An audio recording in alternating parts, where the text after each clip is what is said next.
to the channel. Very energy filled because we recently hit 800 subscribers on the channel, and that's a huge milestone for me, though there are a lot of other aquarium channels with hundreds and thousands of subscribers. The fact that a little bloke in the middle of Australia is able to reach this figure has been great for me, and yeah, just the support that you guys have been giving me since the start of this channel, along with all of the amazing things I've been able to achieve, get my dream fish, get more aquariums than I ever imagined was fantastic, and it wouldn't have happened without you guys watching my videos, so a huge thank you for that. Today I just wanted to do a basic fish room tour. So many new people have come aboard, and there have been some very rapid changes which have happened so far in the fish room, and I just thought, let's slow down, let's bring you up to speed, and then we can have a look at the individual fish and tanks and all of that. In this video as well, I've got a lot of ideas that I want to do with some of these aquariums, and I want to get your input on that. So throughout this video, if I do ask you a suggestion on anything, please, I'd love to hear what your thoughts would be about that in the comment section down below.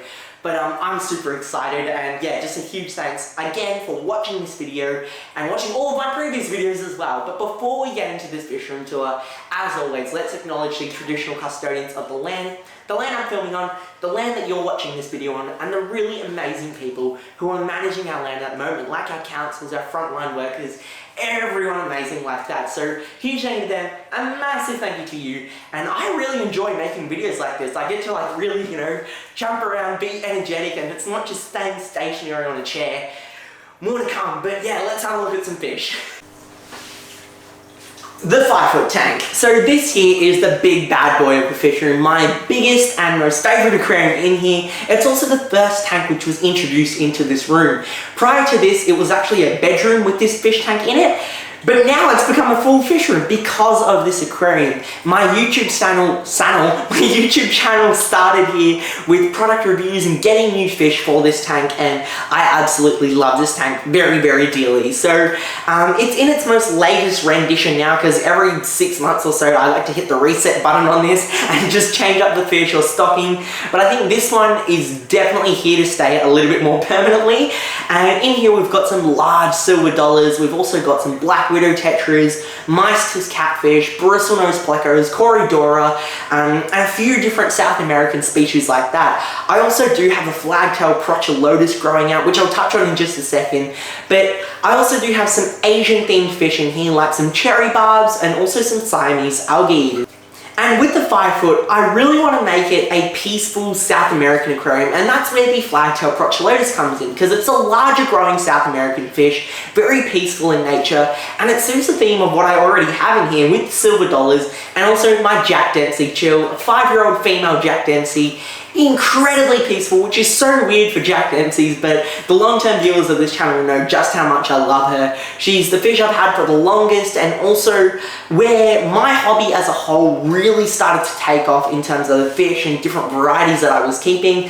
So yeah, very important fish for me in my life. But also with that, I would definitely want to consider adding some larger growing other South American cichlids. I have considered getting some waru or maybe some severums. A PSI cichlid would be amazing, so I'd love to hear what your thoughts are in terms of that, and also if you know any availabilities of a PSI along with any other South American cichlids as well, which are peaceful and larger growing in nature.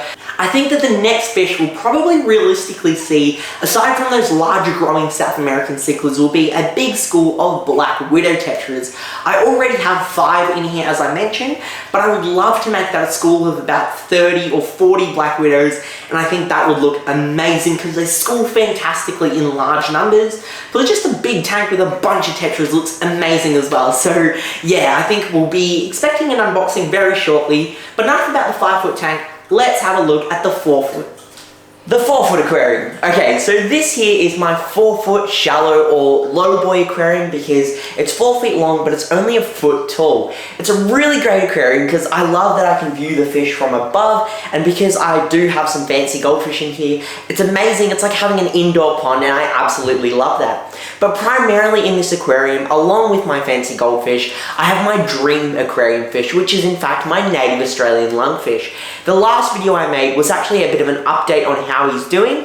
However, just to give you a bit of a rundown, he is a 22 centimeter Australian lungfish. He was only about 13 centimeters when I got him, so he's grown tremendously, which has been amazing, and I can actually see like almost the changes that he's had since the time that I've gotten him, and he's, yeah, just doing really great. Along with that, we've got a handful of tetras in this aquarium, being some white widow tetras. We also have some goldfish in here, fancy goldfish. We've got 3 A-grade goldfish, being a rancher. We've also got 2 demikins, and also one sort of generic or lower end goldfish, being a black moor. Now, one thing I wanted to let you guys know about the black moor is he was doing fine up until basically yesterday, where I noticed that he was actually randomly missing an eye. I just wanted to be open about this with you because if you see him through the footage, you might have that question, but I honestly don't know what the reason for that is. I know that none of the other fish, including the lungfish, would have messed with him because they're not like any predatory fish in this aquarium, and the lungfish itself is more herbivorous in nature and doesn't really go out of its way to hunt fish, so I know that that isn't my concern. What I do think potentially may have happened is I do have a lot of ferns in this aquarium, Java fern, and we've actually it's mostly just Java fern, and this fern is on some stainless steel mesh, which has potentially sharp points to the end of it. So I think when feeding, it may have gotten under the mesh or somehow got its eye caught, and especially with those bubble eye type goldfish, it is a bit of a risk. However, he's doing fine, he's eating, he's thriving, he's just behaving like normal. I don't see any adverse side effects, except for the fact that he's missing one of his eyes. I will take him out, treat him to make sure that that injury doesn't become like an infection, but I will make sure that he stays safe, and I'll constantly keep you guys updated, whether it be through social media or through YouTube, about his progress and how he's doing as well. But aside from that, this is another aquarium where I am potentially looking at making some slight changes to the way it is. I'm looking to potentially add some Vallisneria to the back of the tank and also get some immersed plants growing as well. So I've got some pothos on the side, but I would love to add some pond plants. So, you know, stuff that comes out to like about this tall would look absolutely amazing in my opinion. And they're just a few thoughts I constantly have thinking about this aquarium and how I can make it as natural as possible for my Australian lungfish. But enough about the 4 foot, let's have a look at some of my smaller aquariums.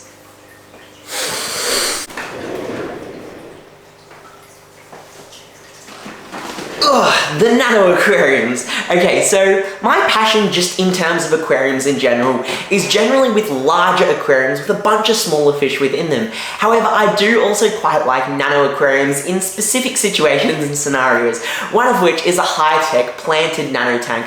I think that in such a small aquarium you can create such an amazing looking aquascape. Just the density of plants can be way better than a larger tank, and that's where this came into play. I knew that I wanted a high-tech planted tank, however, I just wasn't really sure when I would do it, and with the previous tank that was here, it was actually a duo betta setup.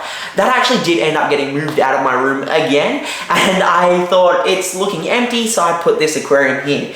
The other big reason is because this is actually where I work from home, and whilst I'm working, I just wanted something which could be there as like a little desktop pet, and that's where this aquarium came into play. So it doesn't have any fish in it at the moment, however, it's just got a bunch of plants and a very valley style aquascape, lots of big growing plants like some ferns to create a very jungle type look, and at the bottom I've got some Monte Carlo to create a carpeting effect which could potentially then start to like creep up the rocks. I think that would look pretty cool, sort of a messy, unkept kind of jungle type look, and I think it would be just cool to see how this high-tech planted tank evolves in terms of just the plant growth, the colors and the density of plants as well.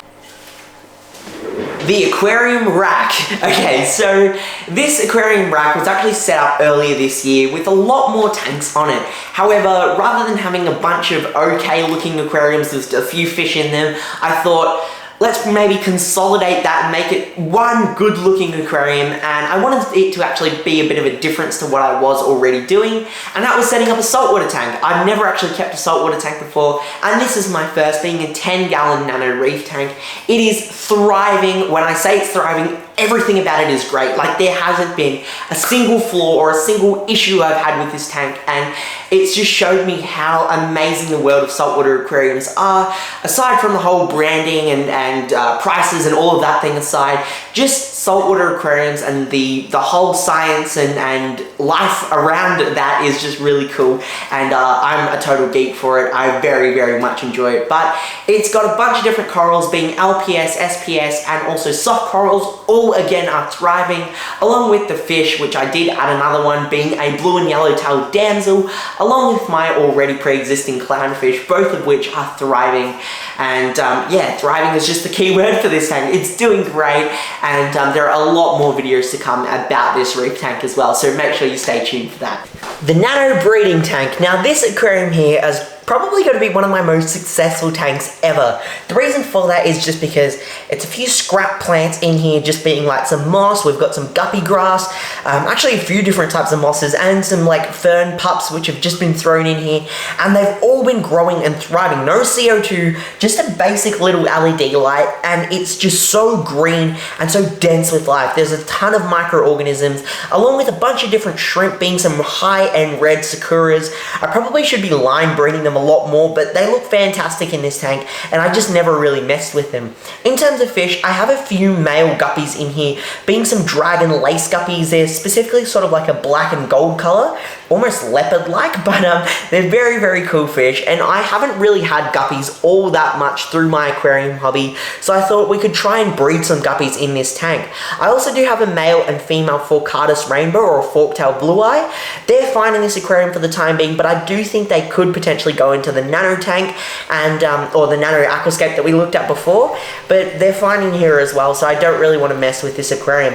This honestly could be a no-tech tank where I don't have any filtration at all, but I've just got a sponge filter in here just to make sure that there's some water circulation and movement as well. But overall, it's a very simple and effective tank. You will notice one next to it, that's actually just a plant grow out. I don't have anything in there too exciting at the moment, just a few bits of moss, but that's basically it. Alrighty, budgies and wedgies, I really hope you enjoyed that fish room tour where we went through all of our aquariums. A lot more of an energy-filled video, moving around and looking at different tanks, but I've been speaking for long enough to the point where some of the words coming out just don't make sense, or they're not coming out properly, so I think it's time that we wrap up here. But a huge thanks once again for the support that you've been giving up until this point to make me reach 800 subscribers, and also the support you will be giving me as well. If you want to see more videos on my channel and you haven't considered subscribing, I'd love if you could do so we can then hit the next milestone, being 900, and then the almighty 1000, and just keep continuing and growing from there. But